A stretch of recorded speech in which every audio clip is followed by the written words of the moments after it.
Right, more work on the Talbot today. Temporary fitting the bonnet. Trying to work out how the front bumper fits.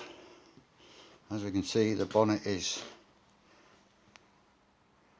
sort of within touching distance, but I can't find the centerpiece for there, so I'm going to have to make that before I can alter it.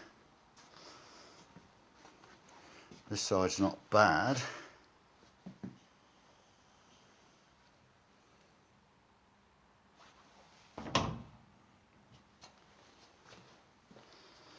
Ain't doing it any good being under the snooker table for 35 years.